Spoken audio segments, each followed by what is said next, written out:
Good afternoon, folks. Today is Thursday, December 4th, otherwise known as Jay-Z's birthday. Great song, December 4th.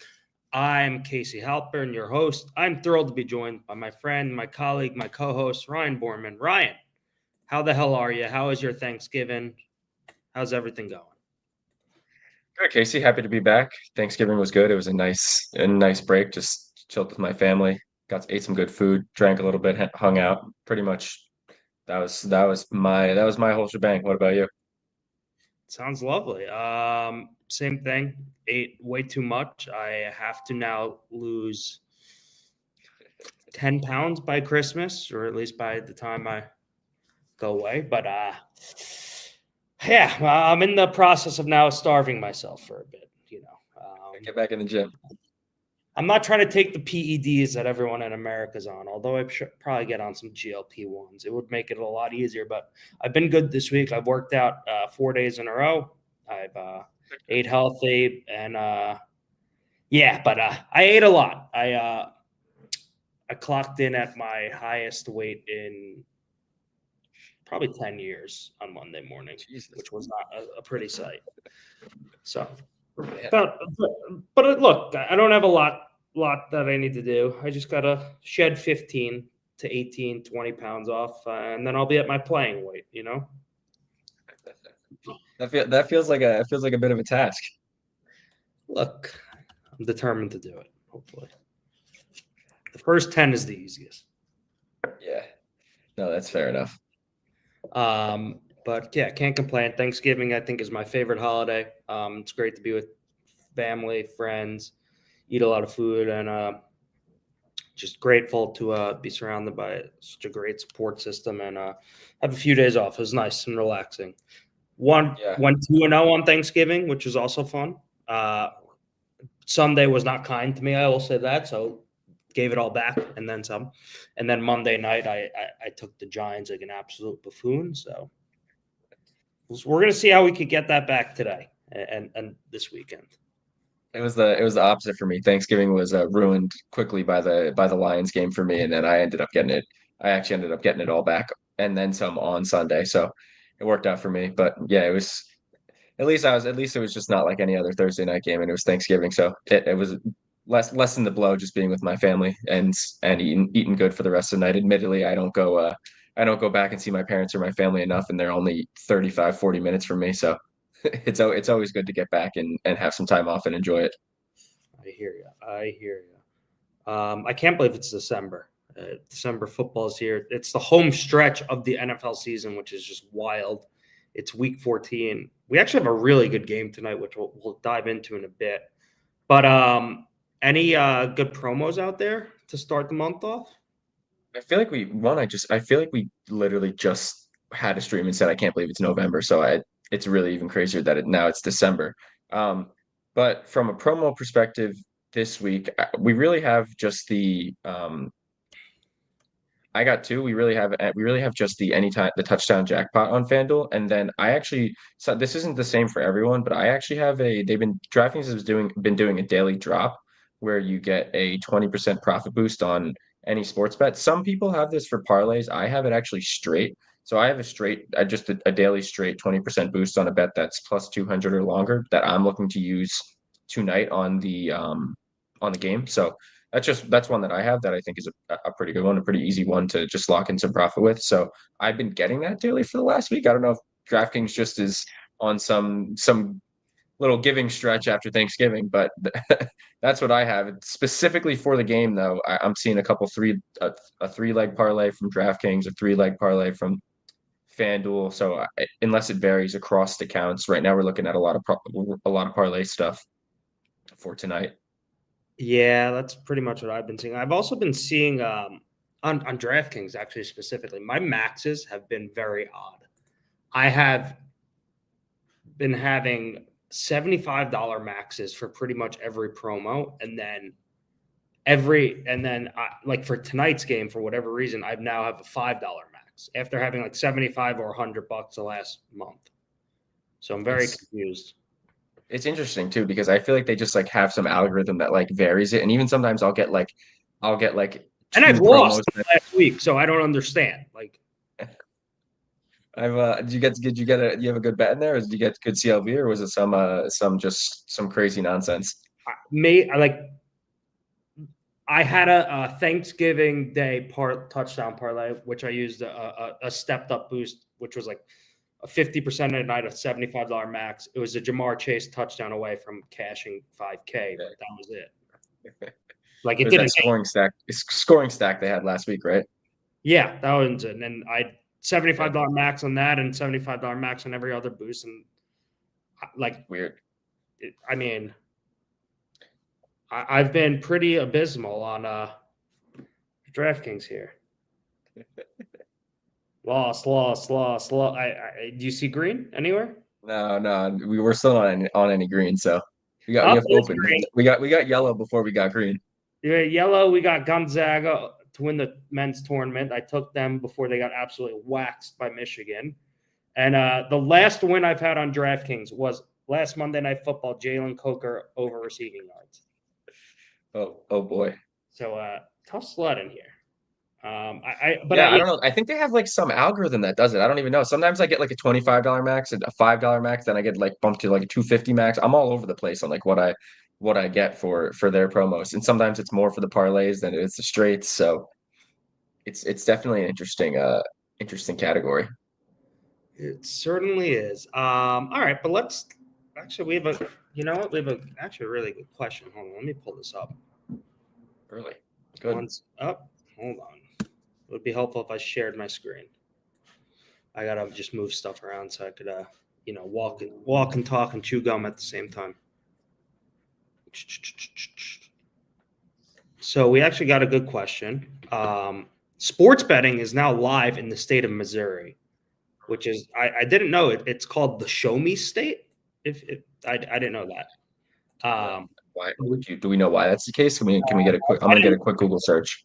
I didn't look into it. I actually just heard it on an ad on like a Big Cat in Portnoy ad read like 2 hours ago. But we actually got this question. Got a few buddies saying the promos in Missouri are awesome right now. How is it looking there? And do I need to take a trip? Haha. The promos are pretty awesome, actually, especially if you've never opened an app before. Right now, there are 11 welcome offers worth close to $4,000 in the state of Missouri. So the answer would be yes. If you've never bet on a legal sports book before and you've never opened accounts with the big sports books, I would highly recommend you travel to Missouri and take advantage of all of the offers because you could walk away with close to $4,000 pretty easily. So the trip will pay for itself and then some. So the answer to that is yes. And when a new state launches legal sports betting, the offers are as valuable as they will get in terms of the welcome offers. So highly, highly recommend you take advantage of these and go make some serious dough before the holiday season really starts. And you could pay for the gifts with that money. So highly recommend that. Also, Casey, like this actually, the reason it's the Show Me State actually plays like perfectly into like what we're doing on the stream, what we're doing with ProfitDuel.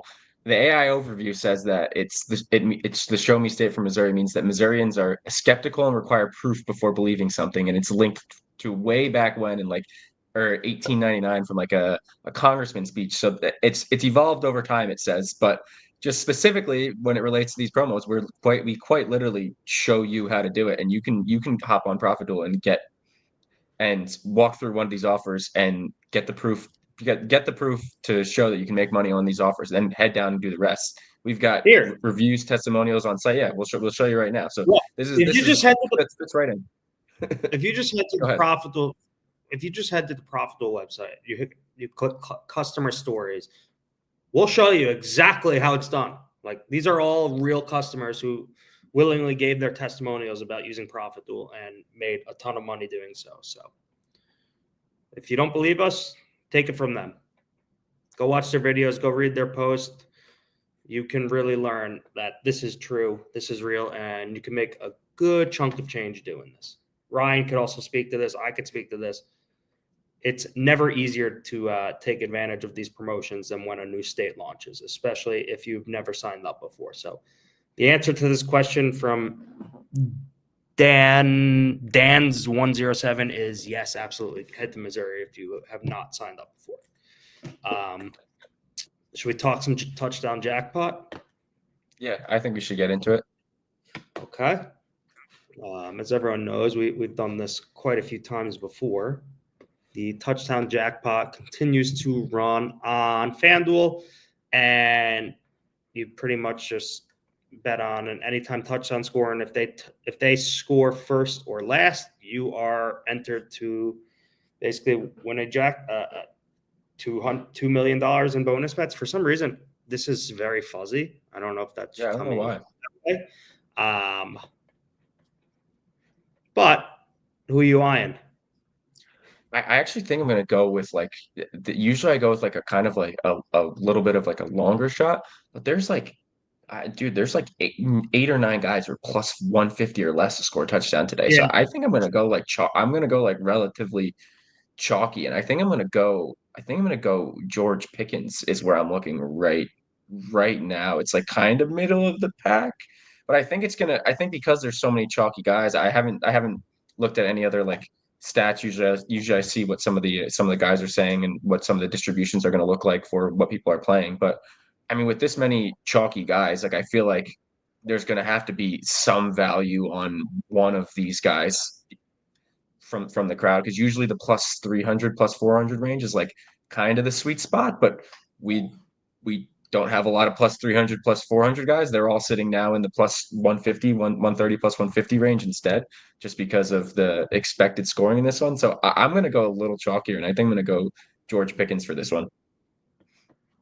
I don't disagree. It's weird. But There's some good long shots for sure, but the price on tonight's game is pretty abysmal. It's crazy. In general. Like if I was gonna, I guess the way to zag here would probably be like I'm gonna assume everyone and their mother is on these 6 people, right?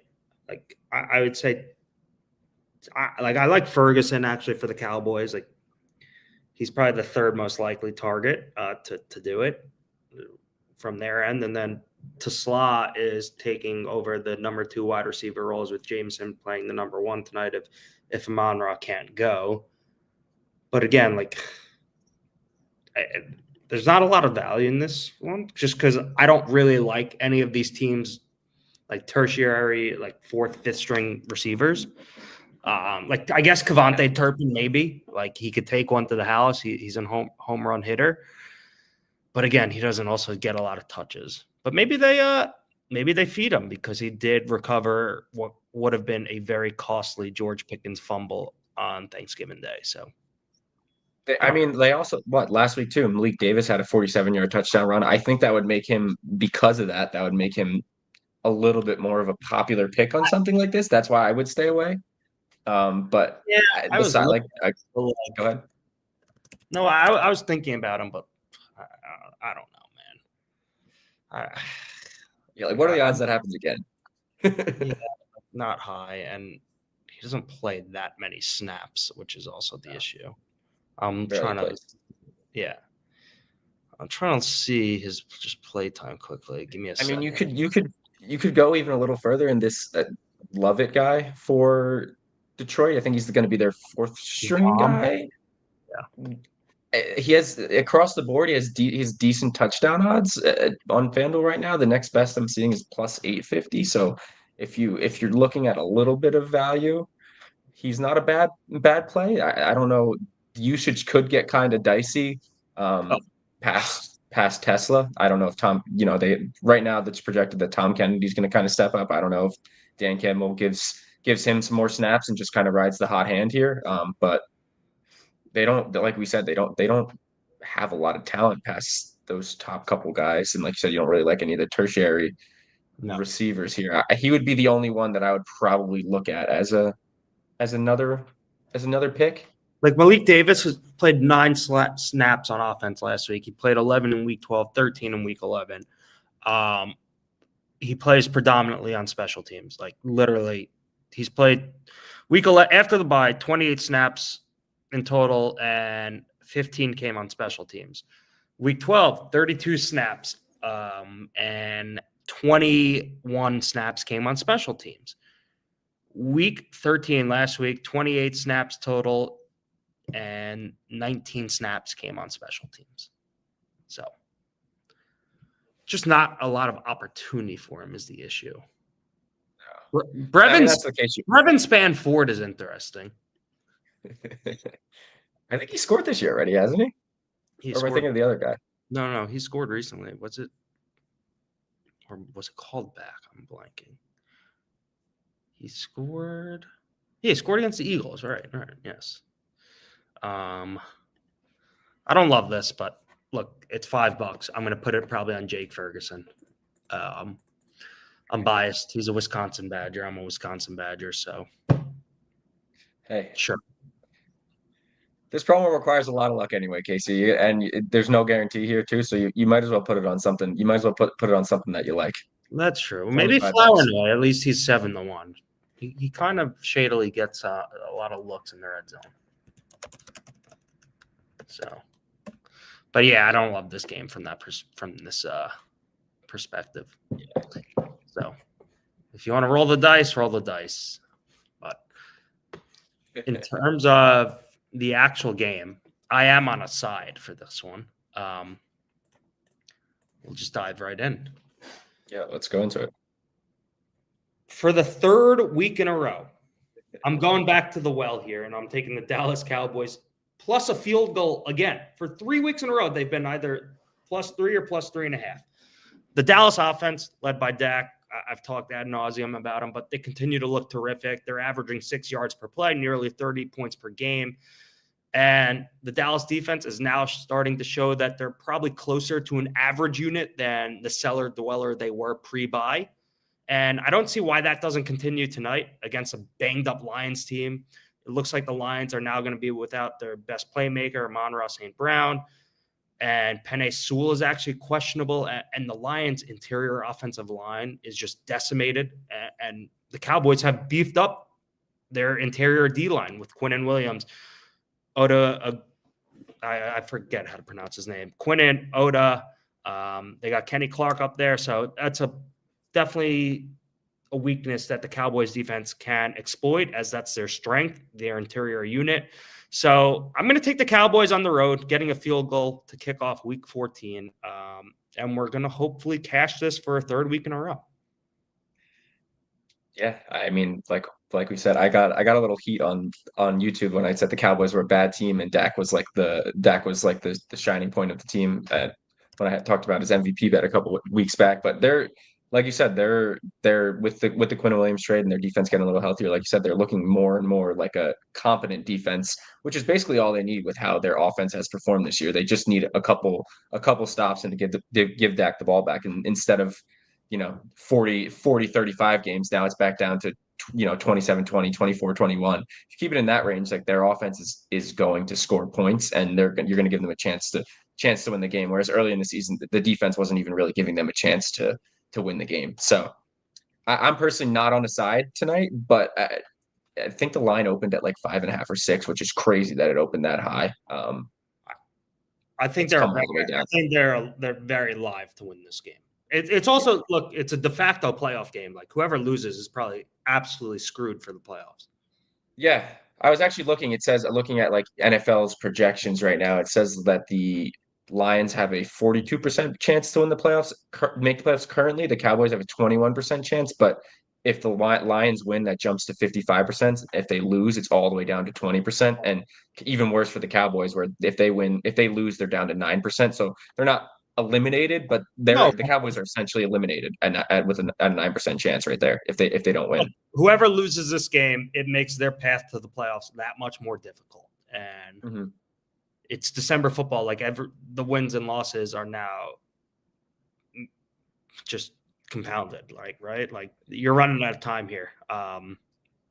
So I'm on the Cowboys getting a field goal. I don't know if they'll win, but I think they're kind of live.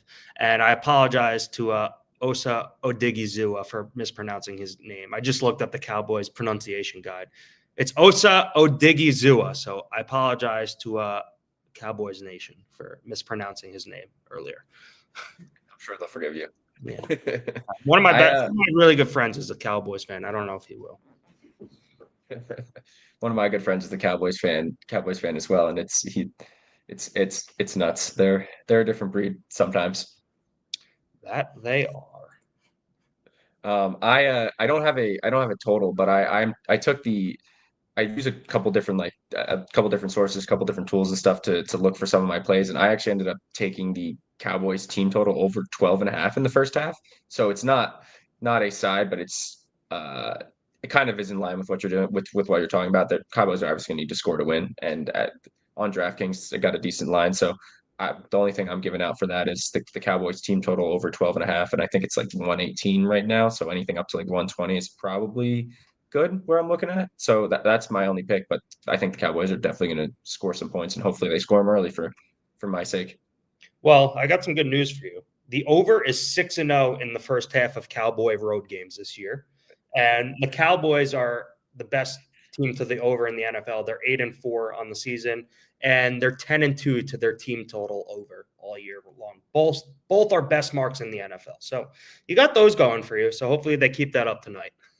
Yeah, I hope so. Because the only not silver lining, this is bad silver lining for me, is I didn't even realize, and didn't realize I had a bet in. I put this in before the season. I have a pretty large future on the Lions to make the playoffs. So I didn't realize it was in as jeopardy as it was until after the Thanksgiving game last week, and I started to look at it and I was like, oh crap, the Lions actually might not make the playoffs. I thought it was they won freaking what, like 15 games last year?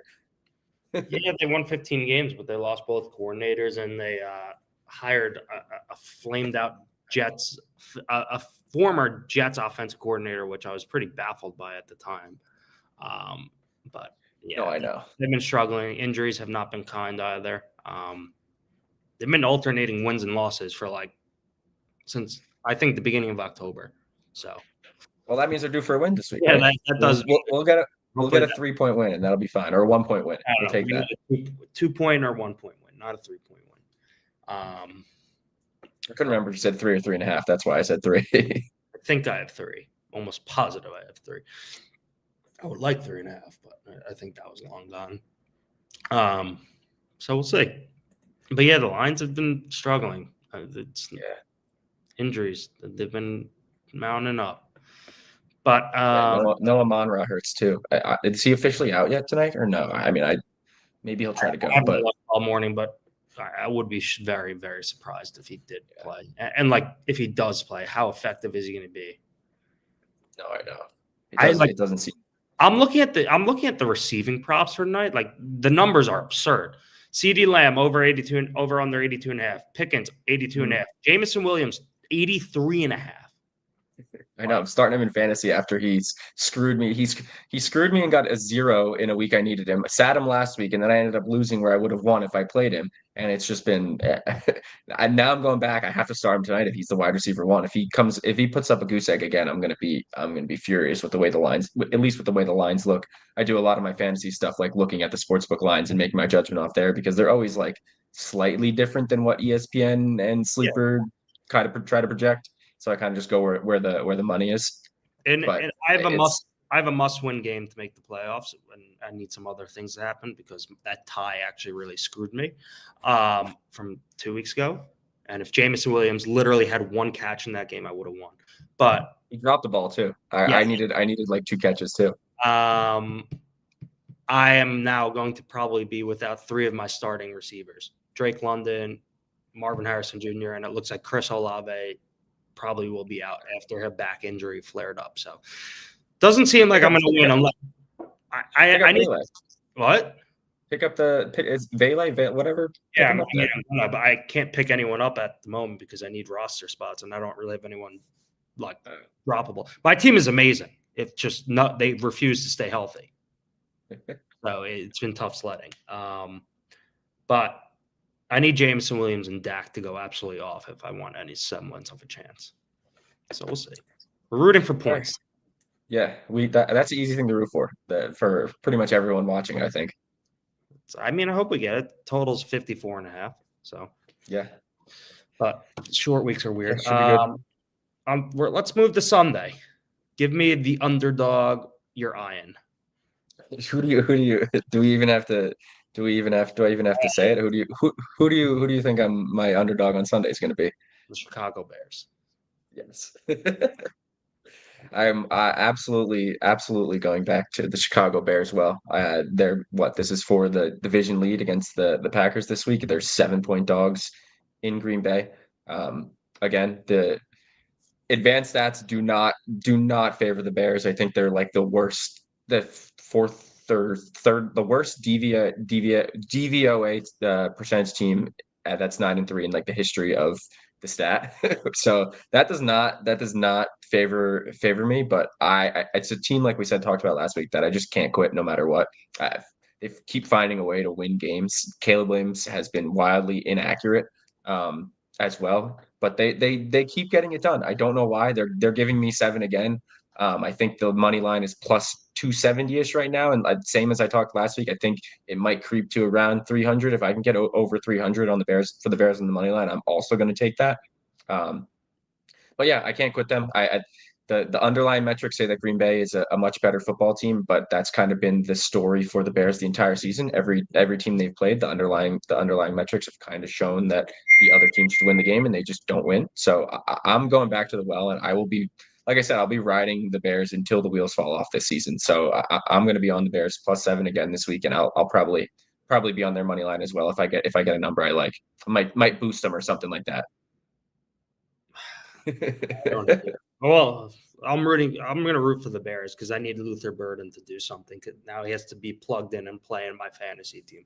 But it's absolutely crazy that the Chicago Bears are currently the number 1 seed in the NFC, sitting here in the first week of December. It's wild to me. And Ben Johnson, kudos to him, but they've yet to like really play a good team outside of the Eagles. And honestly, I don't think very highly of the Eagles currently. They're not like last year's team in any way, shape, or form. But we'll see what happens on Sunday. Sunday is a humongous test for them, and we'll really see if they're truly for real or not. But I don't mind them getting 6.5 in Lambeau. I think they drop to like 7th if they lose too. They'll go from like first to worst if they lose in the standings, which is outrageous. The NFC is jam packed. Like here, I'll pull it up right now. It's nuts. I just was looking at the playoff picture and everything. I had to pull it too. I was looking at the different percentages and whatnot too. It's insane.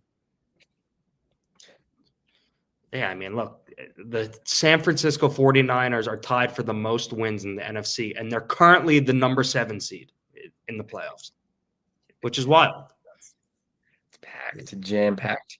It's so much better than the AFC this year, just from a pure talent standpoint. But yeah, like there's a lot of wonky stuff happening in the NFL. It feels like it's anyone's year. Although I still like the Rams to probably win it all. But look, today's Thursday, December 4th. It's week 14. The Chicago Bears are the number 1 seed in the NFC, and the New England Patriots are the number 1 seed in the AFC, both led by second-year QBs, and just wild. Like, the Kansas City Chiefs are currently on the outside looking in at the playoffs. The Lions are on the outside looking in. Like, it's a crazy year. I think Carolina is actually going to overtake Tampa Bay for the division at some point for whatever reason. I just don't love the way Tampa Bay looks. And Carolina is a hungry, hungry dog. So that race is interesting. The AFC North and South race is interesting between Indianapolis, Houston, and the Jags in the AFC South. And then obviously this week between the Steelers and Ravens in the AFC North. I mean, the underdog and Steelers Ravens matchups are 29-12-3 against the spread in the last 20 years, which is crazy. But I think the Steelers are dead in the water. We talked about this a little bit last week. We gave some last week and the week before. We gave some stats about them not making a move. Then what it is. There's a lot going around about Tomlin. I think it's finally his time in Pittsburgh. My favorite of the week is actually, you just said the underdog. You just gave the stats on the underdog. I'm laying the 6 points with the Ravens on Sunday. I think they take the division lead. They didn't look great last week. Obviously, Lamar doesn't look like himself. Feels like kind of a get right spot. big division matchup where the Ravens just kind of come out and play strong. I was on the Bills against the Steelers last week too. I they're just not. I just don't think they're a good football team, man. They don't really do anything. It's I mean, just you don't got to it's sell me crazy. on them anymore. They're not a good team. Their secondary stinks. Their offense, they have one weapon in DK Metcalf. Like Rodgers He's not can't even that like move. big of a weapon. Like it's. I mean, if you also just look at like the games they've won, right? They've won 2 games in convincing fashion. They were against the Bengals and the Browns. So, like, they almost lost Any to the team that Jets. I Like, was just gonna say, any team that takes it that close against the Jets is not a good football team. There's you can't convince me otherwise. no. But hey, shout out to Aaron Glenn. He has the team playing hard despite a very, very significant deficit in talent. So, just want to see some more positive stuff come out of one Jets drive to close the end of the year. Yeah, But no, he's got them rolling. They've cleaned up a lot. We always give like bad Jet stats, and I'm like, we'll give like one good Jet stat this week. It's something to like at least write home is that like they have right now a top 4 all-time special teams unit, which is, the offense and the defense are still not performing like they should be, but one area is cleaned up. They made cuts earlier in the year where Glenn said if you're gonna cost the team games, we're gonna get rid of you and we're gonna move on. And they did, and that the unit is the best in the NFL at the current moment, one of the best all time after early struggles and early situations where it did not work out. We made some mistakes. He just cut some guys and cleaned it all up. So that is really that piece is really encouraging to see, at least on my end, is because it's made the cuts and it's led to like true changes within the organization. And he said he was going to do some of that stuff, and now it's coming to fruition later in the season. So I think that's one big encouraging thing. Obviously, there's a shit ton to clean up about the rest of the Jets, right? But yeah, that well, piece being cleaned up is something I think you can really clean up with coaching, and they did a great job, at least there so far. Fingers crossed. well, We still have 5 games left. you're absolutely right. Getting rid of Xavier Gipson, a lot of viewing theory with that because they've completely turned it around since the Jets have a historical special teams unit. So shout out to their special teams coach, Chris Banjo, and shout out to Aaron Glenn for bringing him on the staff because they're doing a heck of a job. And look, an incredible job by Isaiah Williams to handle some adversity earlier in the season when he made some unfathomable decisions, which led to him getting actually cut and then being re-signed and has now turned into one of the best returners in the NFL. He might even make the Pro Bowl. So kudos to him, man, for just growing up really quickly and learning from kind of the adversity and the hole he put himself into, and just excited to see some more growth from the Jets offense, defense in the coming weeks, like we've seen with the special teams. So see what happens. But yeah, long ways to go, but some encouraging signs are starting to bubble up. But we'll see. Yeah, I mean, at least like I think about like 6 or 7 games in, I was ready to get rid of Glenn altogether halfway through the season, and now I think all the things that he's kind of been saying are starting to come to fruition a little bit. Like the team looks a lot better. It looks like they're playing for something. I think he's got them in a spot that I could at least be optimistic about moving forward, which I think says a lot. So that's where I'm at, and I'm much happier than I was at the week 4, 5, 6 mark. Yep, I don't disagree. I'm not going to hold our breath here. We'll see. We'll see. Long ways to go. It's always a we'll see, but it's encouraging. It's encouraging at the very least, from 0% to like 20%. That is fair. That is fair. For my underdog of the week, once again, I'm taking the Houston Texans plus 3.5. I like them catching points on the road in Kansas City. It's a rematch of last year's divisional round matchup, which was actually a 1-point game late in the fourth quarter before Kansas City won by 9. The Chiefs, they're coming off a tough loss on Thanksgiving Day. The Texans coming off a big win in Indianapolis. Again, this is another basically de facto playoff game. It's truly a must-win game for both teams. So I at least think Houston keeps this one close. Also, the Texans defense is no joke. They're the best in the NFL. And the Chiefs are now going to be without their left tackle and Josh Simmons, who broke his wrist, and will likely be down 3/5 of their starting offensive line, with right tackle Jawan Taylor and guard Trey Smith still not practicing. this is an incredibly tough test for a decimated Kansas City offense that will now be going up against one of the best defenses in the NFL, if not the best. So give me the field goal and the hook on Sunday Night Football. No, I mean, the Texans have been sort of underrated, I think, in the betting markets almost the entire year. Like they've consistently been catching points and their defense is gross. We've talked about them a lot on the show. And should be, I mean, this should be a good game. The Texans notoriously keep games close. The Chiefs just aren't the same Chiefs team this year, which is crazy because Mahomes is having one of his better years that he in the last 3 or 4, and the rest of the team is just not up to par. Whereas I think like last year, Mahomes had a pretty down year, but the rest of the team was really good, which led to a lot of wins. So it's kind of crazy how that's flipped. But a couple other playoff percentages for you with a win. NFL.com is showing that the Texans have an 84% chance to make the playoffs if they win this weekend against the Chiefs. So really almost solidifies them a spot in the playoffs if they can get it done in Kansas City. And similar deal where Kansas City is essentially out if they don't win this game. They basically have to win out, which obviously we know the Chiefs good and well. They've played in the AFC Championship at least the AFC Championship for the last 7 years. So we know what they're capable of, and we know they can rattle off 5 wins in a row, but they have a tall task this week with the Texans. So I don't have a side there, but it should be a good one. As long as the Texans lose by less than a field goal, I'm okay. Yeah. But the Chiefs have some big ground to make up. But their schedule isn't that bad. They have the Texans this week, the Chargers next week, who are very banged up. Then they have the Titans, then the Broncos and Raiders. The only really challenging games, honestly, are probably this week. And the Broncos, I mean, I would say the Chargers, but they're very banged up with injuries. Justin Herbert now broke his left hand, just got surgery. Looks like he'll play Monday night, but again, we'll see how he fares. The Chiefs have to win this one. I actually did take the Chiefs 2 days ago to win the AFC at plus 950. That was before Josh Simmons was announced out for the year. So I feel like that ticket's probably going into the garbage. But yeah, we're on the Texans again. I have the same card as last week, it feels like. I'm on the Cowboys. I'm on the Texans, all at basically the same numbers. We'll see what happens. Yeah. But I do find this very interesting. I look at point differential a lot just to see kind of what teams are playing above their weight and what teams have been lucky so far.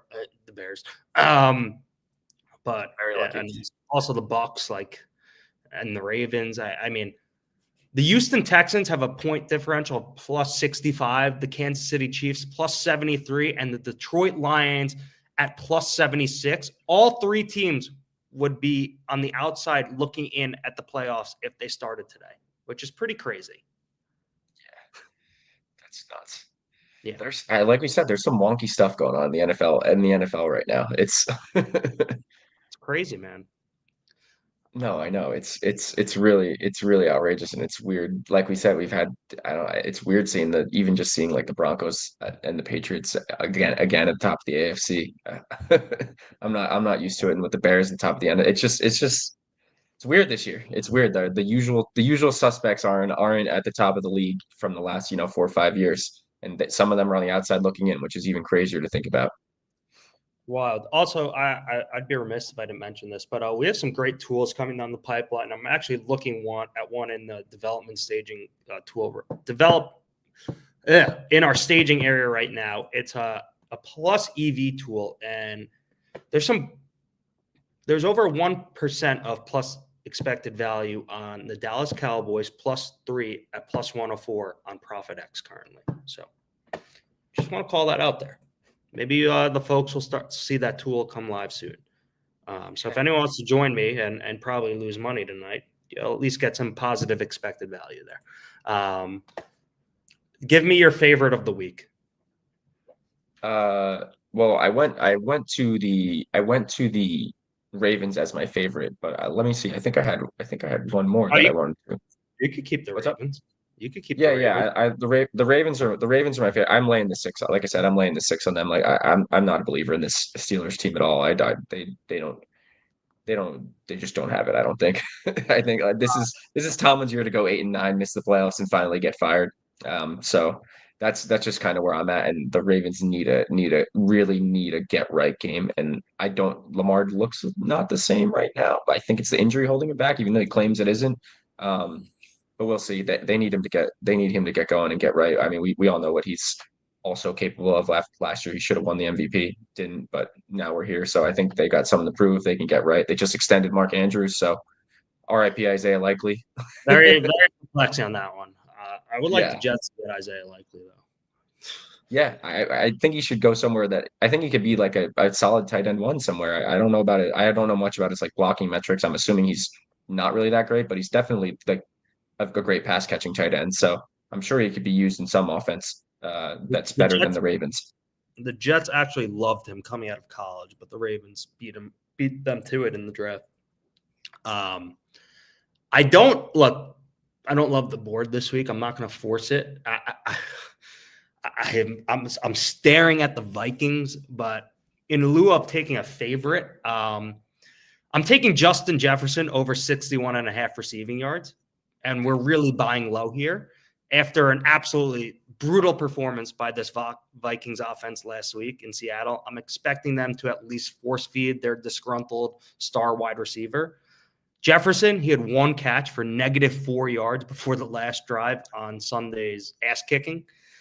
JJ McCarthy, aka 9, he's back this week. So, and that's somehow an upgrade over Max Brosmer. But regardless, I just expect Kevin O'Connell to scheme up a lot of plays to go Jefferson's way on Sunday.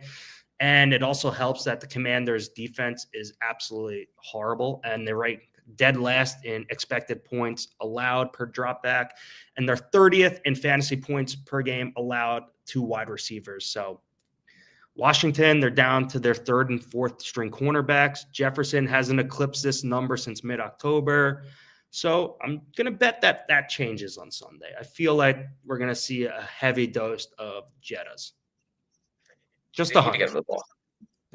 It's crazy. They need to get rid of the ball. I think I sent out some text too, and I was like, Rosmer, like just watching it, he might have been like one of the worst QBs I've ever watched on TV. Like what? And we've watched a lot of bad QBs for the Jets. I'm gonna be very explicit here. I've been betting on Justin Jefferson every week, thinking that this is going to happen. So I'm just chasing. I'm like a dog chasing a car at the moment here, chasing its own tail.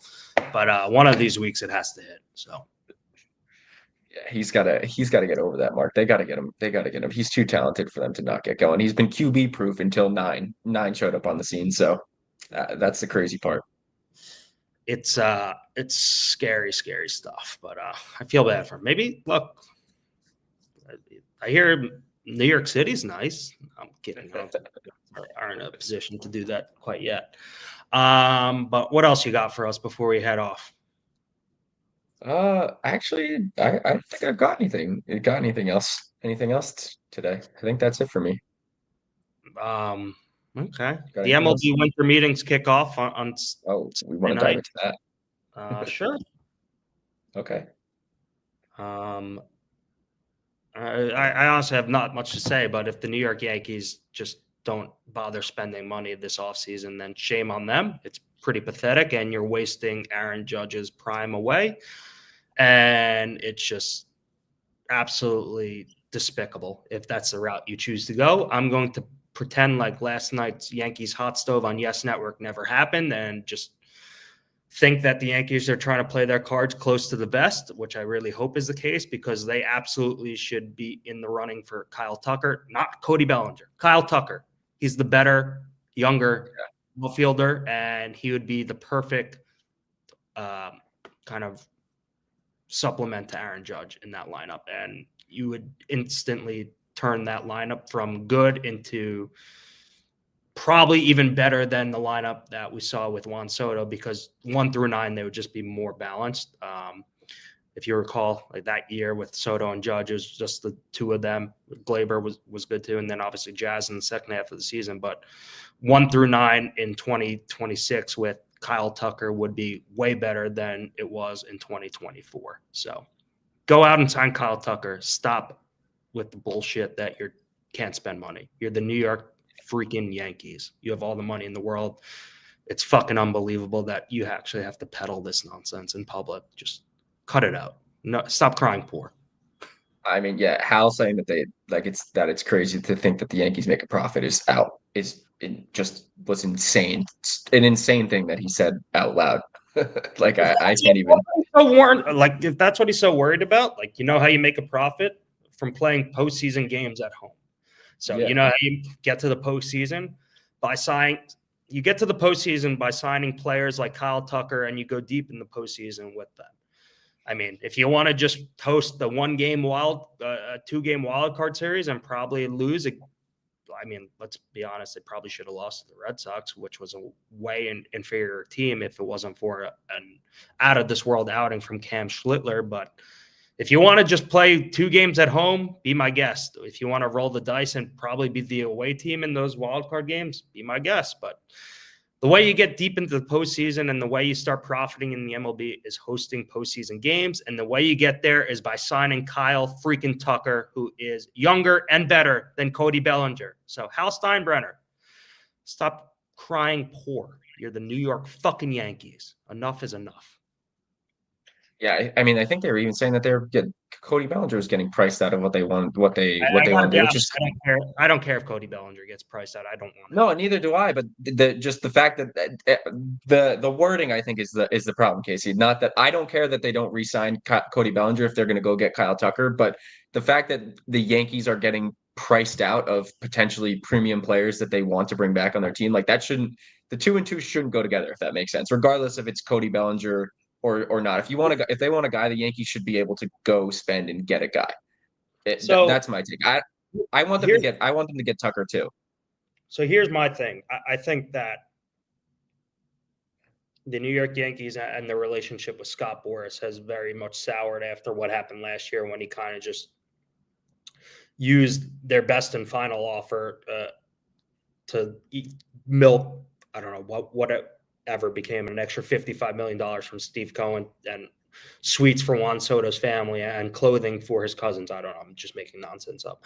But I think they're just sick and tired of his shit, which plays a large part of it. And I think they're going to play their cards close to the vest because I don't know. I have this weird hunch that they're actually going to sign Kyle Tucker because they were very much enamored by the fact they wanted to trade for him last offseason. But Jim Crane, the Astros owner, refused to basically deal him to the Yankees, which is why he got traded to the Cubs.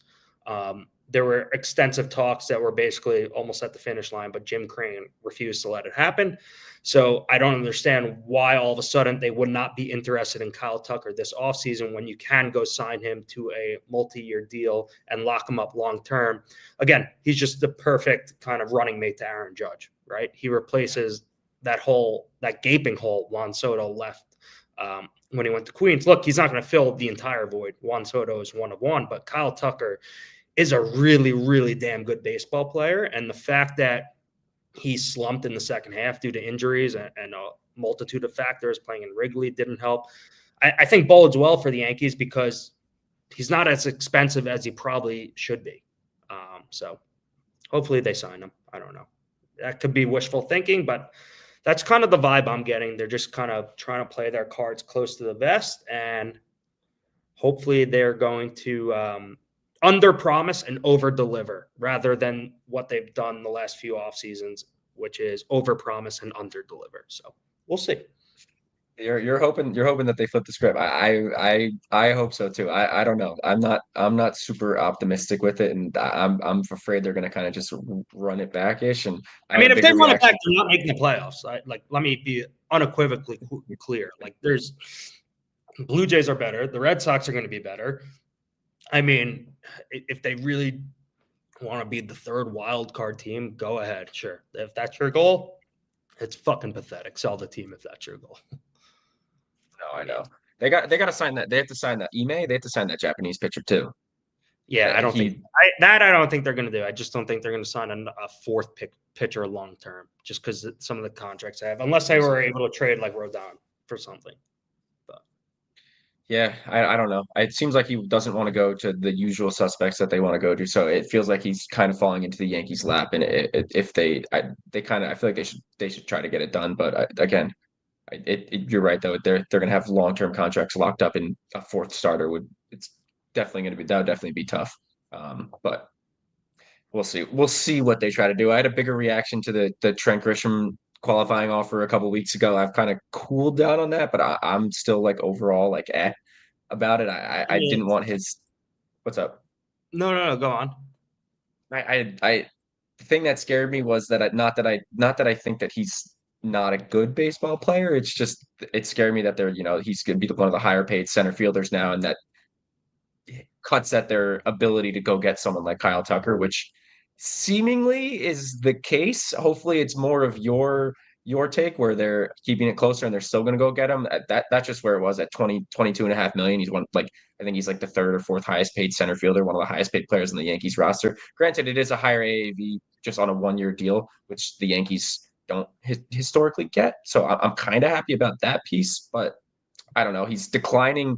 Last year was kind of a backwards player for what he's been his whole career, right? He has career highs in all of his batting, career lows in base running and fielding, but his underlying metrics kind of show that it wasn't a fluke last year, which is a good sign. But I don't know. I'm not necessarily convinced that Trent Grisham's the guy we're gonna be able to compete for a championship with if he's our center fielder. That's just my thoughts. No, but he has better metrics under the hood where I'd be betting on him to repeat his offensive season than Cody Bellinger, honestly, which is crazy. I agree.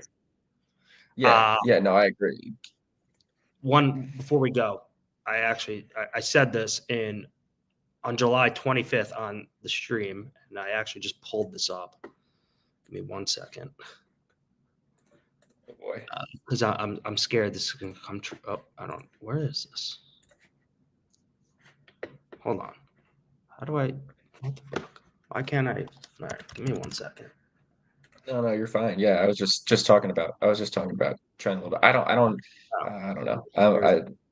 It's hard to play GM, but I just want them to go get the guys that they want and stop taking these little calculated risks and finding these other guys that overperform what they were expected to. Like let's just go get a superstar and a good hitter and let's call it. On July 25th, I said the Yankees were never trading top prospects for a rental, which proved to be true. Ryan McMahon, proved to be true. Yes, his underlying numbers are better than his surface stats. They still were at the end of the season. Hopefully he'll perform better offensively. But this last piece is what concerns me. They're paying him $16 million per year the next 2 years, and I'm a little fearful that this contract plus the Grisham qualifying offer is going to prevent them from actually spending real money. So just a little concerned, but hopefully I'm right. That's exactly my point with the Grisham thing and it's not that I don't think that he could repeat last year's production.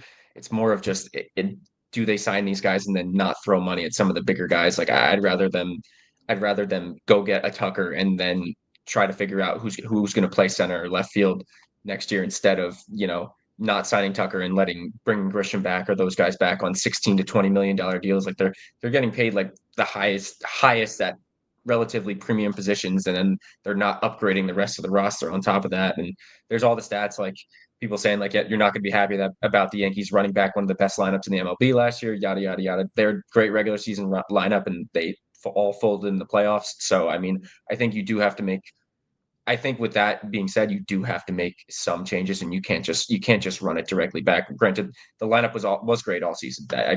Not going to sit there and say it wasn't, but if you're consistently not finding success in the postseason, you got to change your formula a little bit. I think year to year to get it done. Yeah, look, at the end of the day, you are the New York freaking Yankees. Go out and sign. You are the New York freaking Yankees. Go out and sign Kyle Tucker. He is better. He's younger than Cody Bellinger. He is the perfect Robin to Aaron Judge's Batman. Hal Steinbrenner, stop crying poor. Give me a break. Like, enough is enough. Just go do it. Yeah. And that's all I have for today. I'm with you. That's it. But anything else? No. We could do this for hours. Can. All right. That's it. I got to go get some lunch before I hop on a few calls. But we'll chat soon, everyone. See ya. Thanks, everyone.